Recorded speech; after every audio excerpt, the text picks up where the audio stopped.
Second épisode du laboratoire oratoire. Vous avez apprécié le premier, vous avez été nombreux à m'envoyer des messages en folie. Donc on se retrouve dans le second où je vais accompagner un brillant conférencier à la construction de sa future conférence portant sur l'IA. N'hésitez pas à liker, à partager, à commenter sous cette vidéo. Et si vous voulez être le prochain à passer dans mon laboratoire oratoire pour que je vous aide à préparer votre future prise de parole à enjeu, je vous ai mis mon WhatsApp personnel, ne faites pas de bêtises avec, dans la description. Je vous dis à très vite.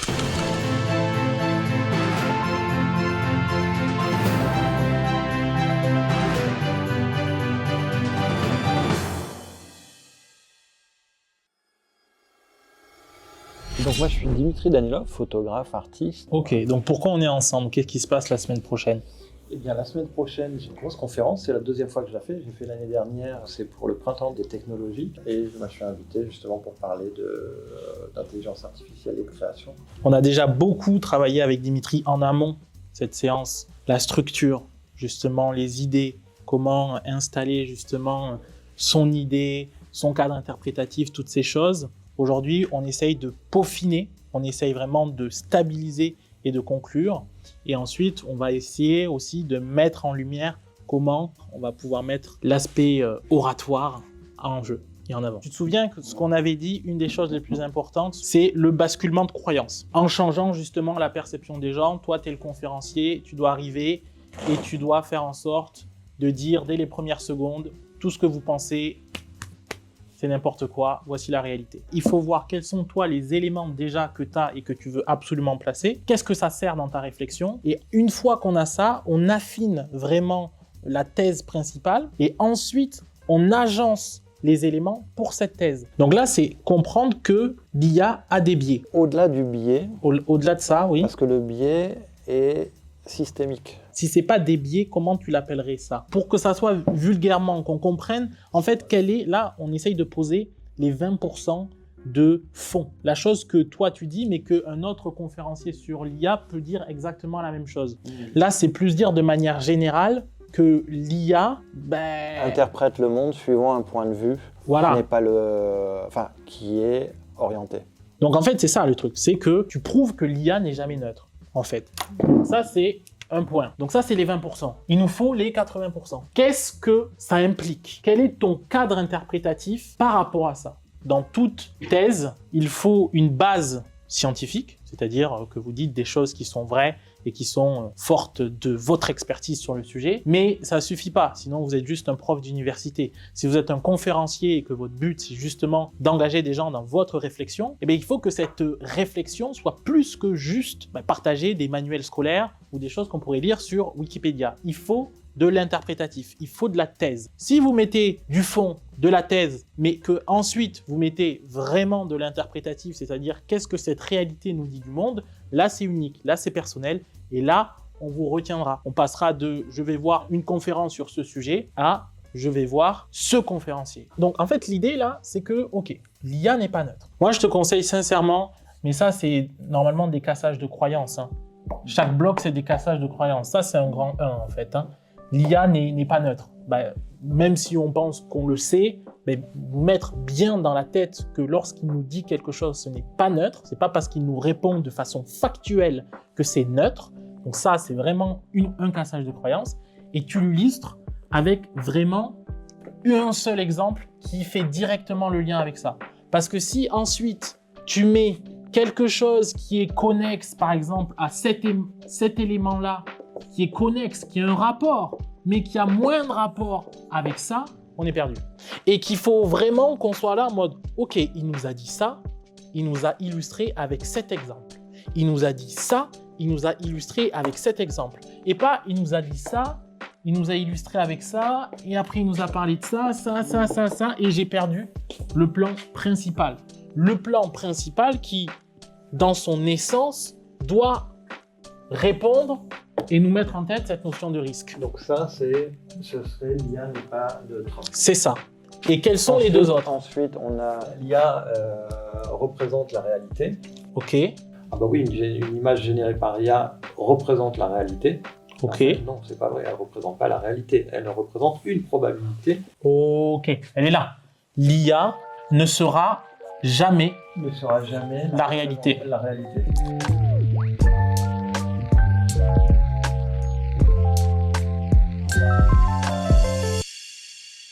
Je suis le médecin de la parole. Ça sonne presque aussi bien que Eloquence Master. C'est que je sais plus Eloquence Master. Ouais. Eloquence Master, c'était un peu le nom de je sais pas quoi. Mais je me dis, c'est quand même con de parler de prise de parole en français et d'avoir un nom en anglais. Maintenant, ça s'appelle École nationale de l'éloquence. Et si vous voulez rejoindre l'École nationale de l'éloquence, il y a un petit lien. C'est gratuit, c'est ouvert à tous. Donc vraiment, profitez-en, vous allez progresser, surtout si vous avez bientôt une prise de parole à préparer. Est-ce que tu as un troisième? En fait, l'IA nie, et c'est là où pour moi le point il est important, c'est qu'elle nie Le futur. Le futur. Là, on a le truc. Troisième point. L'IA nie le futur. Là, il faudrait potentiellement que, si tu peux faire ce truc de génération, que tu nous l'illustres ça. Que tu imposes à l'IA de faire une génération d'images qui serait futuriste et nous montrer que dans cette génération-là, il n'y a que des éléments que je connais qui ont été un peu ressassés. Ça, c'est terrible, puisque nous, comme on croit qu'elle est neutre, et on fait le lien avec la première partie, eh ben, on croit que justement, c'est le futur. Donc, on est dans un cercle complètement vicieux où finalement... l'IA nous roule. Si on demande à l'IA de générer une photo d'un extraterrestre, il ne peut pas créer de toute pièce quelque chose qui, dans son sein, n'aurait pas quelque chose d'humain. Qui n'a rien d'humain, s'il met des yeux, c'est mort. Voilà, il a des yeux, il a une bouche, il a un nez. Et donc tu vois là comment tu as l'exemple. C'est comme ça qu'on structure une bonne prise de parole. Maintenant qu'on a dit ça, il faut se reposer encore la question, quelle est la thèse principale? Parce que là, c'est pas suffisant. Ça, c'est la structuration. Bon, il y a peu de gens qui déjà structurent un peu comme ça. Mais c'est finalement grand 1, grand 2, grand 3. Donc, il va falloir que ces éléments, on les retravaille pour qu'ils soient parfaitement au service de la thèse. C'est quoi la thèse principale? qu'elle détruit notre capacité collective à inventer le futur. Est-ce que ça, c'est pas le grand 3, ça? Pour moi, les points là, ils doivent servir quelque chose qui est plus gros. Pour moi, là, je pensais que tu allais me dire cette notion de risque, en fait. Donc, en fait, là, il faut qu'après ça, il faut que tu reprennes un peu ce qui a été dit, puisque ça fait quand même 45 minutes qu'on y est, un petit résumé, et que, en fait, tu reprends. L'IA n'est pas la réalité. Quel est le risque de ça? Que tu nous dises là, et là, c'est full interprétatif. Hein. IA n'est pas neutre. Quel est le risque de ça? Full interprétatif. IA ne peut pas penser le futur. Quel est le risque de ça? Et là, boum, tu le lis à l'art. Et c'est là où finalement, ensuite, tu mets la solution et ta solution, et en plus c'est bien lié avec la notion de risque. Vous n'êtes pas des IA. Prenez des risques. Et là, ben là, tu l'as ta présentation. Vraiment, la fin de la masterclass, c'est toi en tant que édicteur de normes qui dit ce que les gens doivent penser. C'est ça, toi, tu es conférencier. Les gens, ils doivent sortir de là et ils se disent ok, qu'est-ce que Dimitri Danilov nous a dit de faire à cause de tout ce qu'il vient de dire? C'est pas l'auriez-vous vu, même si la phrase elle est intéressante et je pense qu'il faut la placer quelque part. Mais la fin de la conférence, c'est qu'est-ce qu'on doit faire face à tout cela? Qu'est-ce qu'on doit faire moi dans ma vie? Qu'est-ce que j'emporte là chez moi dans un mois, dans un an, dans 10 ans? Qu'est-ce que j'emporte de ce qu'il m'a dit? Ce qu'il m'a dit à la fin, c'est... La prise de risque, c'est l'acte essentiel que la machine ne pourra jamais reproduire. Ok, mais donc parle-moi à moi. Ne sois pas le théoricien, parle-moi à moi. Qu'est-ce que moi je dois faire? Le risque, c'est ce qui nous rend humains.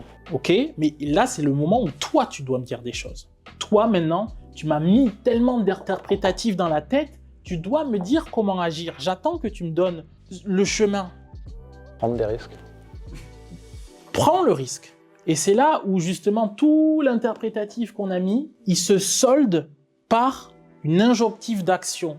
Et c'est là où tu deviens bon. Et c'est là où on se dit, waouh, il m'a fait un effet. Parce qu'à la fin, tu as eu une parole performative. Tu as eu cette parole qui a acté le réel. Puisque une fois que tu leur as dit, prenez des risques, eh bien, ils ne voient plus le réel de la même façon. Ils se disent, ok, dans un monde qui va être de plus en plus saturé par l'IA, il va falloir que je sois cet humain qui prend des risques. Et je vais agir tous les jours dans des micro-actes du quotidien en prenant du risque. Et c'est finalement le risque qui me rend humain. Et c'est là où en fait, tu franchis la petite barrière du simple conférencier. Quand ce premier des risques, tu le transformes en acte de poésie du quotidien. Parce que ça, aucun conférencier ne le ferait. Dans le sens, c'est quoi prendre des risques en étant humain? Et c'est là où tu dis quelque chose de beau, un peu poétique, qui nous fait rêver. Mais en fait, c'est parce que vous croyez prendre des risques. C'est tout simplement de remettre le cerveau là où on a laissé place à la machine. Et c'est finalement prendre toujours la même pâtisserie à la boulangerie. C'est finalement nani, nani, nani, nani, nana. Dès le départ, il faut qu'il y ait de l'impact, que dès le départ, ça soit dynamique et on se dise « Ok, j'ai envie de m'engager dans la réflexion avec ce mec. » Si tu commences directement à mettre... tu vas perdre des gens. Que si tu arrives avec un truc ludique dès le début, bon, j'aimerais qu'on fasse un jeu. Dites-moi quel paysage a été généré avec de l'IA. Et là, dès le départ, boum, ludique. Oh là là, on ne doit pas se concentrer sur des trucs super complexes. IA, juste oui, non, oui, non. Ah, génial. Mais t'inquiète pas, je t'attends au tournant. Mais t'assommes pas avec 90% de « Regardez, je suis un expert IA qui parle de choses, de mécanique computationnelle et vous allez absolument rien comprendre, mais vous allez croire que je suis extrêmement intelligent. » D'ailleurs, si vous aussi, vous avez une conférence à préparer, une prise de parole, je vous mets le lien de mon WhatsApp personnel et vous pourrez échanger avec moi. On en discutera avec grand plaisir. Et là, tu essayes de faire un petit paragraphe sympa de pré-conclusion. Et ensuite, on reprend le grand 1. Qu'est-ce qu'on a compris? On a compris que l'IA n'était pas la réalité. Quel est le risque pour le futur si on continue de croire que l'IA est la réalité? Grand 2, on a vu que l'IA n'était pas neutre. Quel est le risque pour le futur si on continue à croire que l'IA est neutre? Grand 3, on a vu que l'IA ne peut pas penser le futur. Quel est le risque si on continue à croire que l'IA peut penser le futur? Et ensuite, tu fais ce qu'on avait fait avant, là, avec la notion de risque. Soyez humain, blablabli, blablabla, on a déjà dit avant. Et tu finis vraiment par la solution, et c'est ça qui va finir vraiment, où les gens ils vont se dire, ils vont venir vers toi. S'il n'y a pas ça, les gens ils viennent pas vers toi à la fin. Si, ils vont venir parce que c'est excellent. Mais s'il y a vraiment le truc de se dire, prenez des risques et tu mets de la poésie. Donc si à la fin, tu allies tout ça, les gens ils vont se dire merci. Ils vont te dire merci à la fin, les gens là. Là, les gens, ils te disent merci. T'as tout noté. Alors oui, on a sur cette question de rédaction. Moi, je te déconseille fortement de tout rédiger. Mot par mot, mot par mot, mot par mot. Non. Pour moi, il faut que cette structure-là, que je viens de te donner, tu la connaisses par cœur. La structure, que tu saches exactement, là je parle de ça, je parle de ça, je parle de ça. Et que ensuite, tu te fasses confiance et que tu profites du moment. Quand tu as une structure qui est extrêmement rigide, comme là, et elle est extrêmement rigide, paradoxalement, quand tu es à l'intérieur, tu es libre. Parce que tu sais exactement ce que tu vas faire après. Quand tu as un texte écrit devant toi, tu es cloisonné. Parce que tu peux pas sortir du texte. Parce que tu dis, ah non, mais là, juste après, là, dans quelques lignes, je crois que j'ai une phrase qui claque bien, que j'ai bien rédigée et qui est vraiment parfaite. Et donc, du coup, je peux pas prendre le plaisir de faire une blague, de prendre le temps, de développer peut-être quelque chose un peu. Non, non, non. Et la structure de manière extrêmement claire, et le plan. Je te dis pas de pas avoir le plan écrit devant toi, avec tac, tac, tac, tac, toutes les étapes, mais ne rédige pas. Pourquoi? Parce que tu n'es pas en concours d'éloquence. Tu ne fais pas un discours. Si tu fais un discours, je te dis totalement l'inverse. Tout doit être millimétré, à l'effet près. Non, toi tu fais une conférence. Donc tu parles véritablement à des gens dans une transmission vraiment d'informations et de savoir. C'est pas pareil le discours. C'est pas pareil, c'est pas le même exercice. Donc surtout ne rédige pas tout, mais aie la structure de manière extrêmement claire. Et du point de vue oratoire, honnêtement, il n'y a rien de mieux que l'aisance. Et l'aisance, elle passe sincèrement par le partage. Et il n'y a rien de mieux que avoir une structure et surtout ensuite vivre ce moment et prendre plaisir dans cette prise de parole. Et ça passe par ça. Ouais. Ok? Ça marche. Merci. Allez!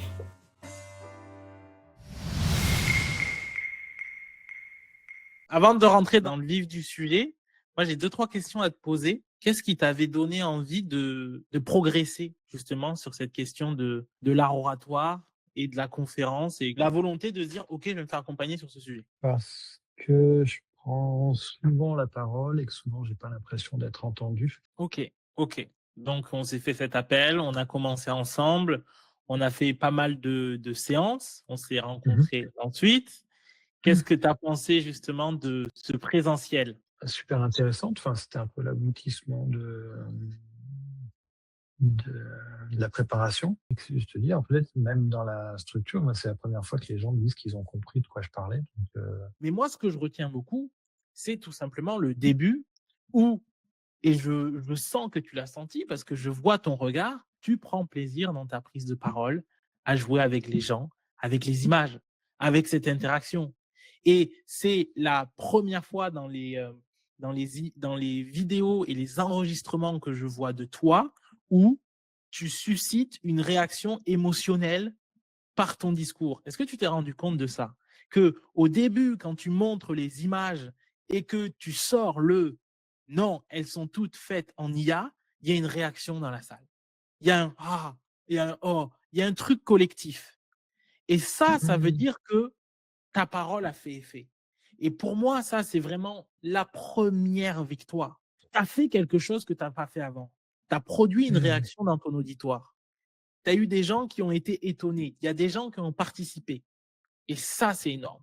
Ça, vraiment, c'est énorme. Et ça s'est vu sur ton visage que tu prenais plaisir à ce moment-là. On voit, tu souris.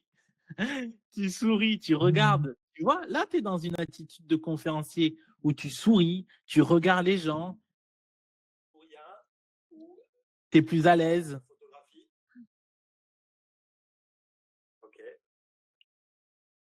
Tu as vu, tu es ouvert là. Tu as une posture vraiment ouverte. Deuxième image, IA. T'as vu, tu rigoles parce que là, tu captes des réactions. Là, ça veut dire que tu discutes avec le public. Ça veut dire que ta parole est fait. Ça, c'est vraiment la position de l'orateur charismatique qui réussit à casser justement la barrière du discours pour communiquer directement avec son audience et que son audience puisse influencer sa prise de parole. Et on les entend là, la réaction du public. En gros, vous êtes trompé à peu près sur 50% des images. Elles sont toutes en IA. Voilà. Ça, c'est une grande victoire pour un orateur. Ça, sincèrement, c'est une grande victoire pour l'orateur. De réussir à produire un effet par sa parole. Et que, au moment où tu as dit, en fait, elles sont toutes IA, boum, il y a une réaction. Et ça veut dire que toute la logique et toute l'architecture, comme on l'a produit et on l'a construit, on l'a pensé, a fait son effet. Et moi, je suis très fier de ça et je suis très fier de toi et je suis vraiment très fier de voir qu'à ce moment précis, tu as pris du plaisir dans ta parole. Et ça, c'est la victoire numéro 1 d'un orateur. Un mot sur le travail qu'on a fait ensemble. Est-ce que tu es content? Est-ce que tu recommandes? Qu'est-ce que tu aurais à dire par rapport à ça pour s'il y a quelqu'un qui est conférencier, qui hésite, qui regarde cette vidéo ou toute personne qui justement a une prise de parole importante à préparer dans les semaines ou les mois qui viennent, qu'est-ce que tu leur dirais? Non, c'est une super expérience que j'ai à ce moment-là, que ça m'a vraiment aidé à dépasser certaines limites que j'avais. Et que maintenant, j'ai eu beaucoup de réponses par rapport aux attentes que j'avais. Et voilà, et que maintenant, après, c'est juste de la pratique. C'est développer et pratiquer souvent, quoi. Parce qu'il y a ça aussi, je pense qu'il faut pouvoir pratiquer souvent. Je ne veux pas te prendre plus de temps, Dimitri. Ça m'a fait très plaisir de travailler avec toi. Donc, je te souhaite le meilleur pour la suite. Tu sais comment me contacter et je te dis à très bientôt, j'espère. Merci Alain, c'était super. Si vous êtes encore là, c'est que vous avez suivi cette vidéo jusqu'au bout, donc je vous remercie sincèrement. Si vous avez apprécié, likez, partagez et commentez la vidéo, ça aide vraiment au travail de la chaîne. Et surtout, si vous voulez être le prochain à passer dans mon laboratoire oratoire pour vous aussi préparer votre future prise de parole à enjeu, je vous ai mis mon numéro de téléphone personnel pour m'envoyer un message, on discute ensemble, on échange. Ça serait avec grand plaisir de vous aider. Je vous dis à très vite.